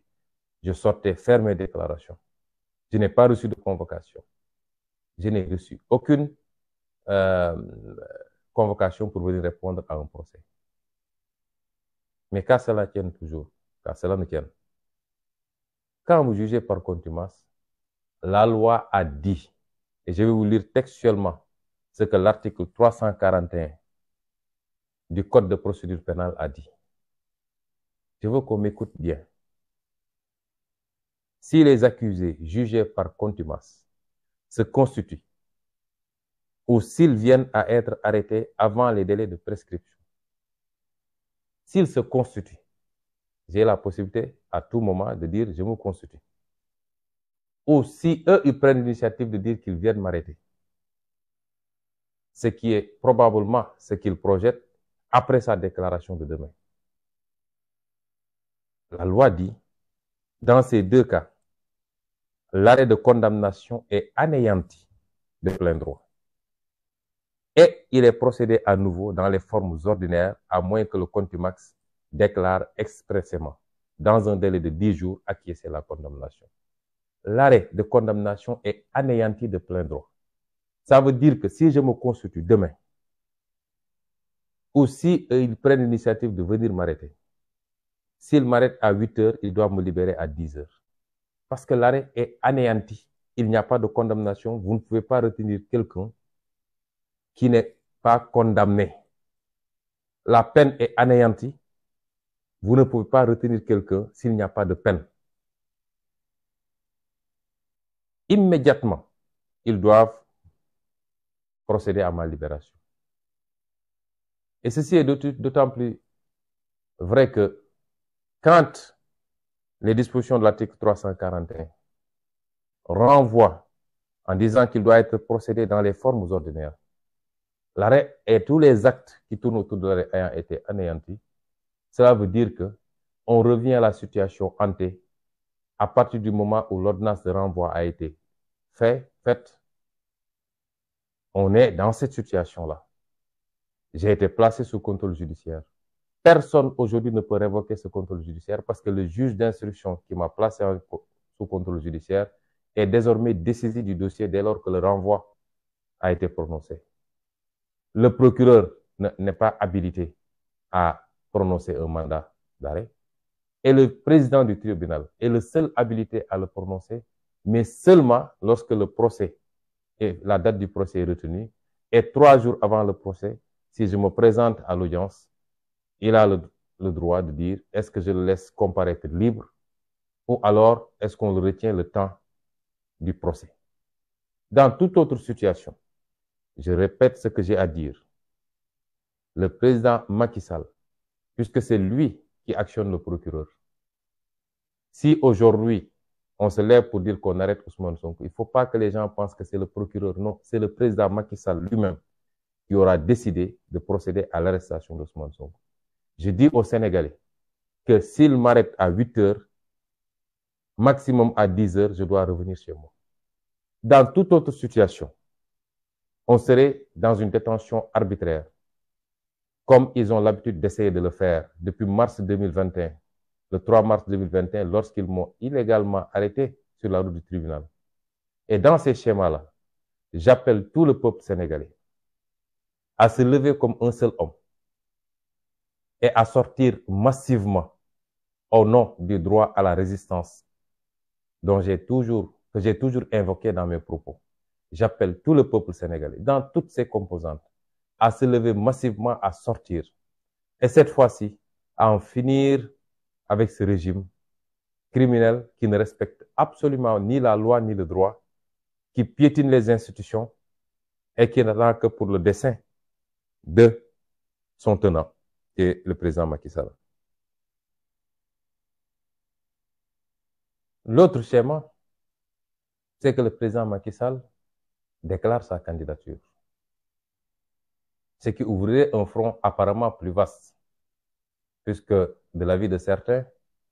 la candidature du président Macky Sall est l'affaire de tout le peuple sénégalais. Certains pourraient être amenés à penser que la candidature de Sonko est l'affaire de Pastef, ce qui n'est pas le cas. Parce qu'aucun parti n'élit un président de la République. Aujourd'hui, les Sénégalais qui veulent de la candidature d'Ousmane Sonko et qui sont prêts à voter pour Ousmane Sonko, qui sont des milliers, voire des millions, ne sont pas tous de notre parti politique. Ils peuvent être des sympathisants. Mais c'est une question de principe. au nom des principes et des valeurs, au nom de la démocratie, devrions-nous continuer à accepter qu'un seul homme parmi 17 millions ait un droit de vie et de mort politique sur qui il veut, et à chaque élection présidentielle ait le pouvoir, en instrumentalisant une justice totalement aplatie, de dire tel sera candidat et tel ne le sera pas. Et c'est pourquoi ce combat n'est pas le combat de Pastef, encore moins de Ousmane Sonko. C'est un combat de tout le peuple sénégalais. Mais dans cette seconde hypothèse où le président Macky Sall déclarerait sa candidature, je crois qu'il incombe à tout le peuple sénégalais de se mettre debout, de lui faire face et de dire non. Dans tous les schémas, le premier comme le second, nous avons l'obligation historique d'abréger, d'en finir avec ces méthodes de notre temps, qui coûtent trop cher à ce pays, en termes de vies humaines, en termes de dégâts matériels,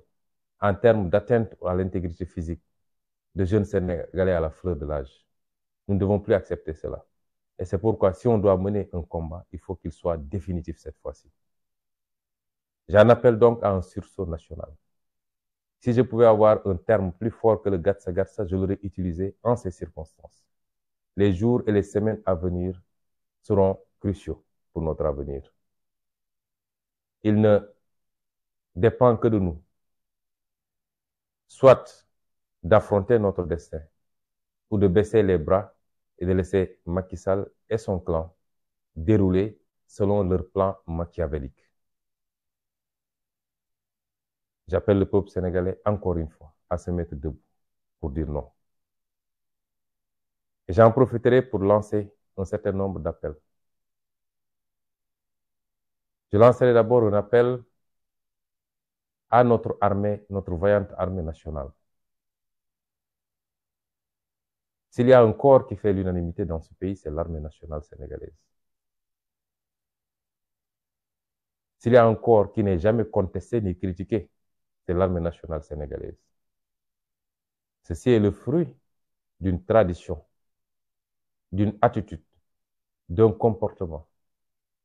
certes loyaux,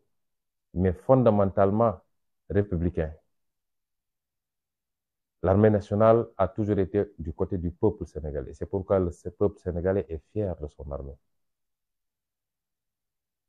Tant que vous êtes dans des tranchées en train de vous battre pour conserver, préserver l'intégrité nationale, vous êtes nos héros. Et vous avez notre soutien à tous, sans exclusive. Tant que vous êtes sur des théâtres d'opérations internationaux où vous défendez les couleurs du Sénégal, vous faites notre fierté. Mais n'acceptez pas qu'on vous implique dans le jeu politique intérieur. Ce n'est pas le rôle de l'armée nationale. Rappelez-vous de l'attitude, de la posture hautement républicaine de défense des intérêts du peuple du général Jean-Alfred Diallo quand il était à la tête de l'armée, après les événements ou au moment des événements de mai 68. Sa fameuse lettre adressée au président Senghor, où il lui intimait même l'ordre de ne pas mater le peuple, de revoir la taille de son gouvernement, de nommer des technocrates qui soient au service du peuple. C'est cela qui est attendu d'une armée républicaine, d'une armée du peuple sénégalais. Vous n'êtes pas une armée de Macky Sall. C'est le peuple sénégalais qui vous équipe, qui vous arme, qui vous paye vos salaires, qui vous paye vos uniformes. Ce que vous devez, vous le devez au peuple sénégalais. Aux dirigeants actuels de l'armée, je rappelle que vous avez un lourd héritage. Et l'histoire vous regarde et vous jugera. N'acceptez pas que le président Macky Sall, après avoir avili tous les segments, la justice, la fonction, la haute administration, tous les segments, qu'il s'en prenne cette fois-ci à l'armée pour vous faire jouer un rôle qui n'est pas le vôtre. Si je dis cela, c'est parce qu'on a remarqué depuis quelque temps que pour une quelconque manifestation, c'est l'armée nationale qui est sortie, mobilisée dans les rues et les ruelles de Dakar. Ce n'est pas le rôle de l'armée nationale. Aujourd'hui, en France, il y a des manifestations d'une extrême violence. On n'a pas encore vu l'armée nationale dans les 4 coins de Paris. Si c'est pour intimider les manifestants, ce n'est pas votre rôle. Certes, ma conviction demeure que jamais cette armée nationale ne tirera sur le peuple sénégalais. Mais elle n'a pas vocation également à intimider les manifestants en sortant. Et au surplus, l'armée nationale n'est pas outillée pour le maintien de l'ordre. Si on vous fait sortir pour garder des bâtiments publics, des lieux de pouvoir, mais de plus en plus même des magasins de grande distribution, si aujourd'hui les jeunes fonçaient sur ces locaux, qu'allez-vous faire? Ouvrir le feu sur ces jeunes? Puisque vous n'avez pas des outils de maintien de l'ordre, vous n'avez pas de grenades lacrymogènes, vous n'êtes pas formé pour le maintien de l'ordre. Je considère que vous devez être à tout moment du côté du peuple sénégalais et laisser le jeu politique se faire naturellement. Le jeu politique en démocratie, c'est un jeu électoral. C'est un jeu du débat politique, du débat d'idées. Mais lorsque une des parties foule du pied toutes ces règles pour détourner toutes les institutions et écarter les adversaires politiques, mater le peuple sénégalais, le jeu politique se prolonge sur un autre terrain, c'est-à-dire le terrain de la résistance qui est un droit constitutionnel. Si la majorité du peuple se lève pour résister et prend le dessus sur les forces de maintien de l'ordre traditionnel, même si cette majorité du peuple voulait marcher sur le palais, l'armée ne doit pas l'en empêcher, mais doit plutôt l'accompagner. Parce que c'est la souveraineté nationale qui se sera exprimée. La souveraineté n'appartenant qu'au peuple, lorsque la majorité du peuple ne se reconnaît plus dans un régime, et qu'il le démontre de cette manière, l'armée nationale doit être du côté du peuple. Et j'en appelle donc à cette armée nationale. Vous faites notre fierté. Nous voulons que vous continuiez à être ce corps qui est au-dessus de la mêlée, qui n'est là que pour le peuple sénégalais et qui va continuer à faire notre fierté. Aux forces de défense et de sécurité classiques, la police et la gendarmerie, transformées aujourd'hui en milices supplétifs du président Macky Sall, comme j'ai dit. Je voudrais les amener à revenir à la raison. Parce qu'ils n'ont pas été formés, outillés pour devenir des assassins. Et c'est ce que Macky Sall est en train de faire, de les transformer en assassins, en meurtriers. Si vous êtes dépositaire aujourd'hui de la puissance régalienne, si vous avez des armes, c'est pour protéger le peuple et non pas l'utiliser contre le peuple. Mais pire encore, je voudrais que vous compreniez que lorsque les choses vont dégénérer, vous serez les seuls à vous retrouver devant des tribunaux nationaux ou internationaux. Et la dernière sortie du ministre des Affaires étrangères devrait vous édifier, puisqu'elle a dit sur un plateau de télévision, d'une télévision étrangère, que ce ne sont pas des milices qui ont ouvert le feu sur les populations, mais bien les forces de défense et de sécurité, en évoquant la légitime défense. Ce qui vous enfonce, vous, les forces de défense et de sécurité. Comment on peut invoquer la légitime défense lorsque vous faites face à des populations désarmées qui n'ont que des pierres entre leurs mains? La légitime défense, et celle qui a dit ça, c'est très bien ce qu'il disait, puisqu'elle est avocate. Mais elle le fait exprès, parce qu'elle est politicienne, elle essaie de se laver à grande eau. Elle, son président, leur gouvernement, pour vous désigner, vous, comme les seuls responsables de ces tueries. Parce qu'elle sait très bien qu'en droit, pour qu'il y ait légitime défense, il faut qu'il y ait une menace proportionnelle. Une légitime défense qui a coûté la vie à quelqu'un, il aurait fallu que votre vie soit menacée. Mais tirer à bout portant des manifestants qui se trouvent à 50 mètres, 100 mètres, 200 mètres debout, avec des pierres, ce n'est pas de la légitime défense. Il faut que la riposte soit proportionnelle à la menace. Et tout le monde sait qu'elle n'a pas été proportionnelle. En le disant, elle vous enfonce. Et c'est un élément de plus qui a été ajouté au dossier de la CPI. Si vous voulez continuer à jouer les Rambo pour Macky Sall, à tirer sur vos populations, le peuple sénégalais, l'histoire nous départagera, mais vous serez seuls à rendre compte et ça ne se passera pas bien, je puis vous en assurer. Redevenez des citoyens sénégalais, des patriotes. Comprenez que servir ne veut pas dire devenir des bêtes aveugles qui exécutent des ordres de manière irréfléchie. Ce n'est pas ça servir. Je voudrais enfin lancer un appel également à quelques partenaires internationaux, à des pays amis. D'abord la France. Je ne doute pas que la France soit un pays ami du Sénégal. Il est temps qu'on sache si cette amitié est une amitié dédiée au peuple sénégalais ou bien à une élite corrompue, violente, qui tire et qui tue son peuple.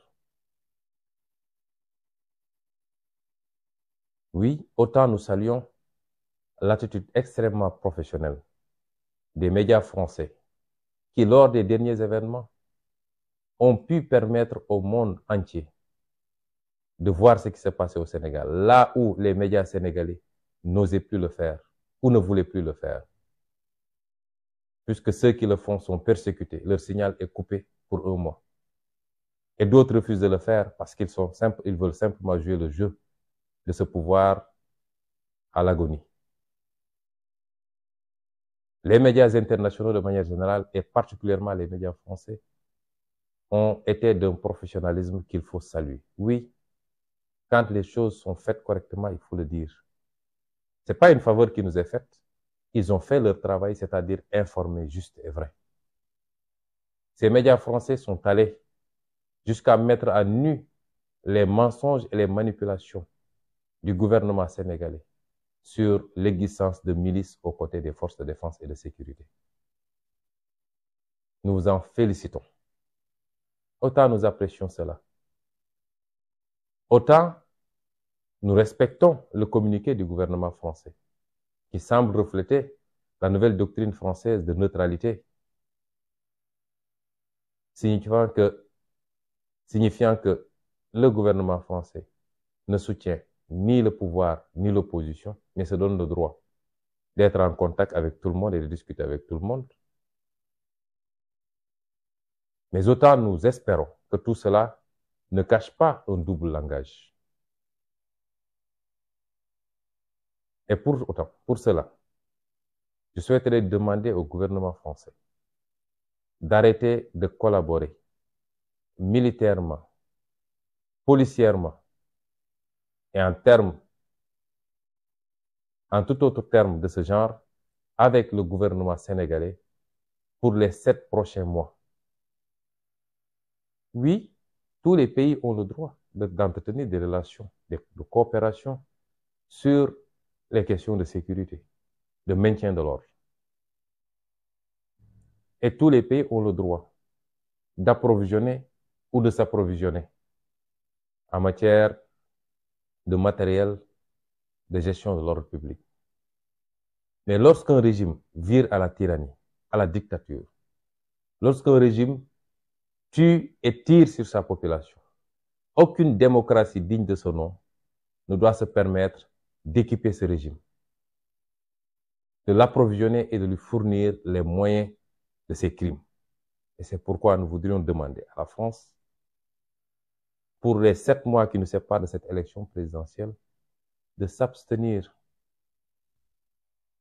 de tout approvisionnement en matériel de répression du gouvernement sénégalais,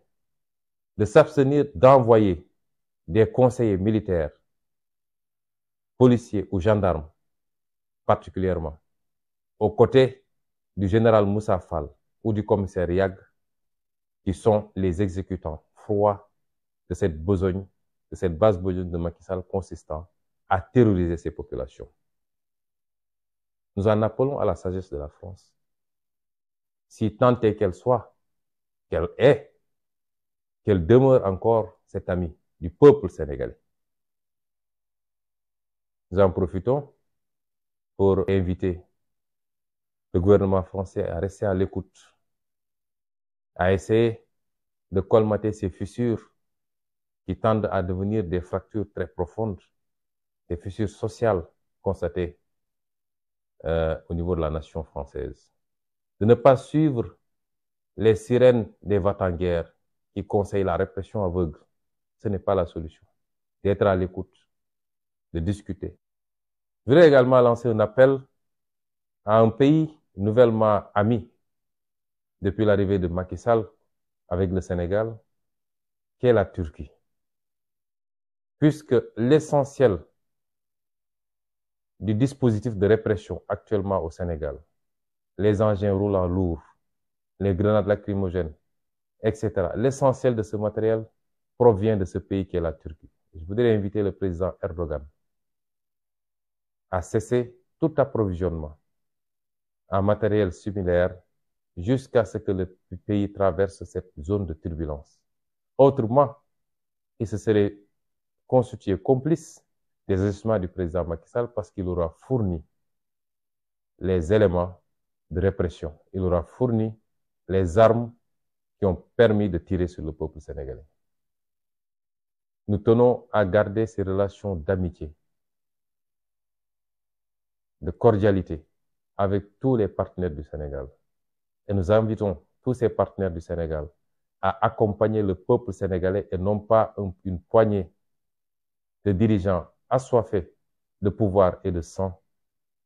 Nous invitons tous les partenaires du Sénégal. Ce que j'ai dit est valable pour tous les partenaires du Sénégal. Nous les invitons à être du côté du peuple du Sénégalais et non pas de la répression contre le peuple sénégalais. Chers concitoyens, les jours à venir risquent d'être des jours difficiles. Je voudrais vous inviter à vous tenir debout. Nous ne devons plus être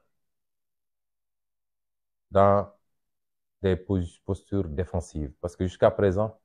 nous avons attendu que le régime de Macky Sall pose des actes pour réagir. Désormais, il nous faut agir. Il nous faut agir pour la libération de nos détenus politiques. Nous devons l'exiger. Nous devons sortir massivement dans les rues les prochains jours pour réclamer la libération de ces otages politiques. Nous devons sortir, faire face au régime de Macky Sall pour que cette détention administrative, qui est un crime en droit international contre ma personne, prenne fin le plus immédiatement possible. Nous devons sortir massivement pour affronter le régime Macky Sall et lui dire que ce ne sera pas à lui de choisir aux Sénégalais les candidats qui devront s'affronter pour la prochaine élection présidentielle, mais encore moins le prochain président de la République.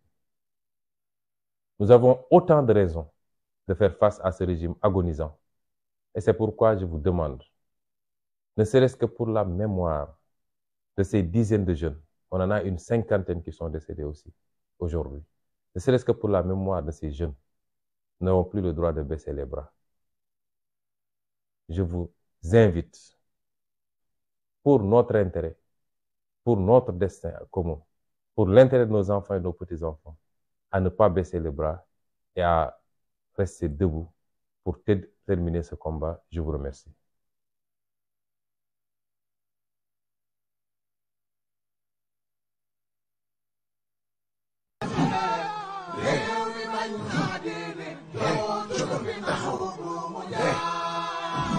réew mi bañ naa dootuñu nangu kenn jaay nu réew mi bañ naa